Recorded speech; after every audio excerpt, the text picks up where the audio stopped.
guys, and welcome back. Today I am working on a digital piece, but I'm going to be right up front. We're going to talk about actually failures and critiques, because this one I actually think ends up as not exactly a success, which is okay because I'm going to be talking about critiquing your work and being able to do it in a positive way so that you can move past quote unquote failures with a positive feeling of what you accomplished from that piece rather than from feeling defeated or frustrated.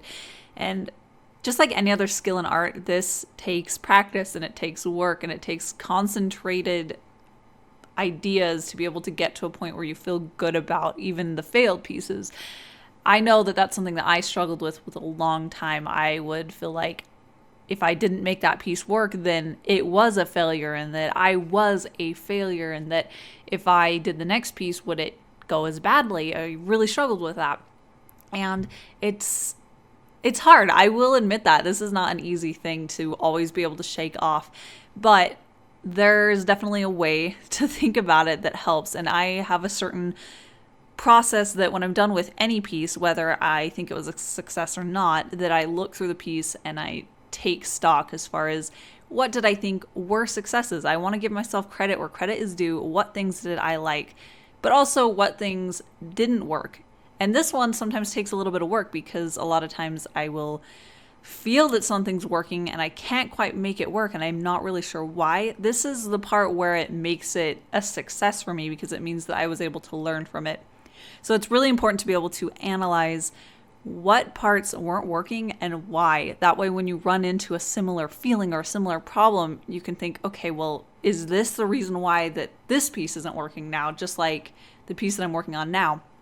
So I'm going to talk about the things that I realized did not work with this piece as an example, but this is something that you can put to any piece that you're working on.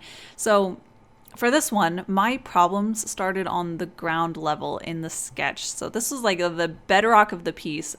And when I realized that something was wrong and it wasn't working, it wasn't until I was like up at the surface level. I was working on these small changes, but they weren't going to change the fundamental flaw with the piece. And that's a good reminder to me that I need to be analyzing where I'm at each step within the process. But also, I ended up spending so much time specifically working on the vines in this piece. I tried to rework it, I changed the values, and the problem with those vines was not the color or the value, it was their composition and their shape that they were creating. And that was the hard thing, is that I spent so many hours drawing and inking these vines and these little leaves and then flatting in and filling them with color. And then after that, trying to make it work with different colors and different values and different layer settings that at that point I felt entrenched in it. I felt like I couldn't turn around and do a different solution for these vines because I felt like I'd put so much time into it that if it doesn't work, then all that time is wasted. And that was a big problem in the way that I was thinking, because ultimately, if it's not going to work, it's not going to work. And the more time you put into a problemed area without fixing that core problem, it's not going to fix it. So with these vines, the biggest problem was that I did not design them out compositionally at the beginning. When I was sketching it out, I felt kind of impatient with it. I was a little bit bored with it. I remember feeling this feeling. I was like, well, you know what?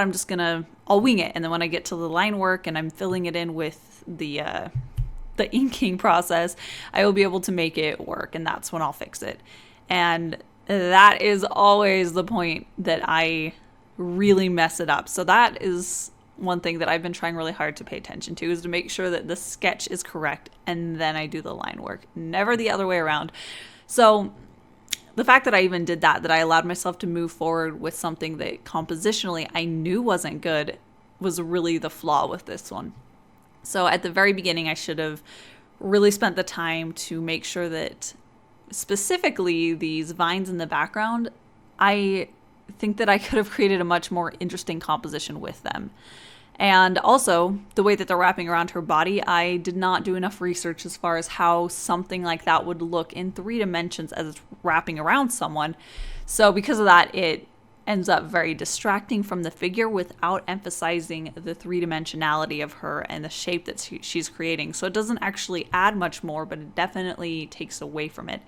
So that was, if I had gone back to the sketch and I had like taken a breath and thought, okay, it's worth the time to make sure that the sketch is correct.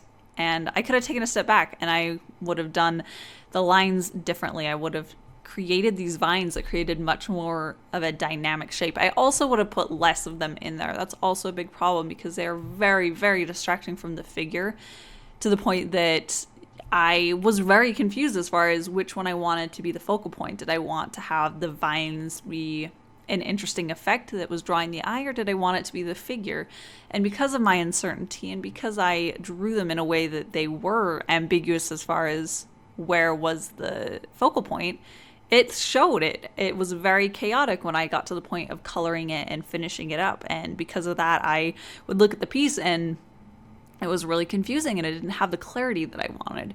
So if I had started from the beginning and known which one was absolutely going to be the focal point and which one would be a subordinate area, I would have been able to fix that problem right from the beginning.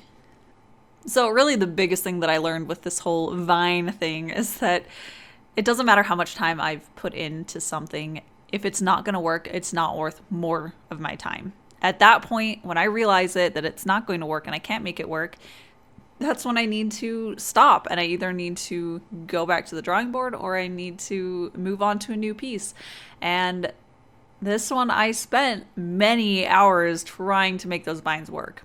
And that's okay because it allowed me to have this moment where I realized, well, this is the fundamental problem. This is what I did wrong. This is what I can do in my future pieces to make it better. And that is to plan it out better and have a better idea of the composition and make sure that everything is figured out beforehand. So at that point when I realized, like, it's just no matter what color I make this, it's going to be distracting from the figure, that's when I should have realized that, okay, now what do? Do I go back and do I redraw these vines, or do I move on and just take this as a learning experience? And I definitely spent too much time on this. I cut out a long time of me just like noodling with the colors of this. So yeah, it's better to be able to realize these things sooner, but now is better than never. And it's better to realize something and to be able to make fixes rather than continuing to work on a path that doesn't work. It's kind of like going down a dead end. Maybe you've been driving on that road for 2 hours, but if there's a dead end at the end of it, it's okay to backtrack and take the correct road. Anyways, I know that one is something that I still struggle with, is learning to give up time that I've spent on something for the benefit of working on it in a better way to make it more productive. But again, every time that I do a piece, this is a similar process that I do. I think back to, okay, what was something that I could have done better? Was it the anatomy? Could I have spent more time on that? Was it the values? Were they a little bit weak? And each time that I do a piece and I focus on what could have gone a little bit better and what could be better, those things are things that I am internalizing and I'm able to do better on my next piece. But it is, like I mentioned, very important to be able to take stock in what you did feel like you accomplished in those pieces. It's so important to remember that you're improving and that you are seeing improvements in each piece, and that when you're taking stock of that, especially in the pieces that you don't like, when you're able to look and say, well, I really liked how this eye turned out, or I really like the line work. I think that it was an improvement. When you look at those things, it helps overall for that piece to feel like a net gain, a positive for you rather than a failure, because you're seeing improvements you can make and improvements that you already made. And that is it for me today.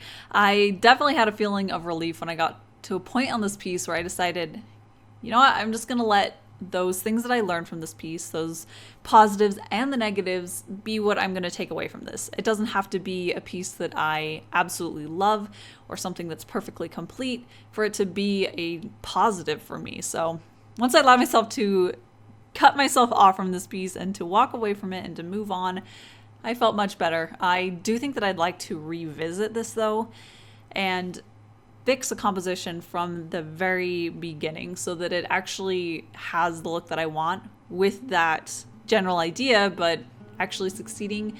So I think that that would be interesting to be able to move on from that. But as for today, we will be done, but I do upload every Wednesdays and Saturdays, and if you'd like to support me, I have a link to my art shop down in the description and in the end cards. So yeah, thank you so much, and I will see you guys at my next one.